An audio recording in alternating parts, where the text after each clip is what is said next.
اور میں آپ کو بتاؤں کہ علامہ ابن باز رحمہ اللہ سے تقریباً ایسا ہی سوال پوچھا گیا تھا، تو آپ نے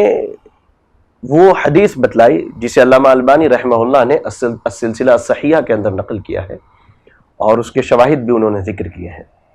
راوی حدیث عبداللہ ابن مسعود رضی اللہ تعالی عنہ ہے، کہتے ہیں اللہ کے نبی صلی اللہ علیہ وسلم نے فرمایا کہ جب تک بندہ قیامت کے دن 5 سوالوں کا جواب نہ دے لے تب تک وہ اللہ کے سامنے سے ٹلنے والا نہیں۔ اب اس بندے میں مذکر مؤنث سب شامل ہیں،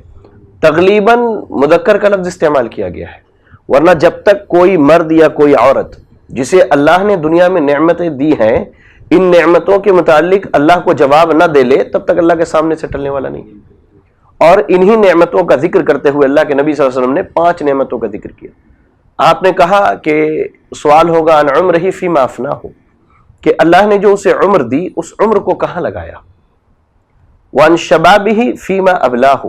اللہ تعالیٰ نے عمر میں ایک خاص پیریڈ، ایک خاص لمحہ جو جوانی کا دیا ہے، اس جوانی کو بندے نے کہاں خرچ کیا ہے، اس بندی نے اس جوانی کو کہاں لگایا ہے۔ وعن مالہ من این اکتسبہ فیما انفقہ، اللہ اکبر، یہ 2 سوال بڑے اہم ہوں گے مال کے تعلق سے کہ اس نے کمایا کہاں سے ہے اور خرچ کہاں کیا ہے۔ اب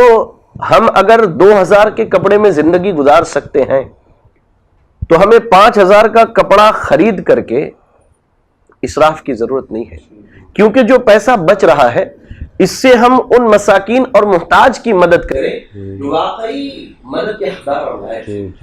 ہم اس سے اسراف سے بھی بچ سکتے ہیں اور اللہ رب العالمین کا شکر بھی ادا ہوگا اس کی نعمت پر دوسروں کی مدد کر کے۔ اور جو آخری سوال بندے سے ہوگا ماذا عمل فیما علم، کہ اللہ کے توفیق سے اس نے جو علم حاصل کیا اس میں عمل کیا کیا ہے اس نے۔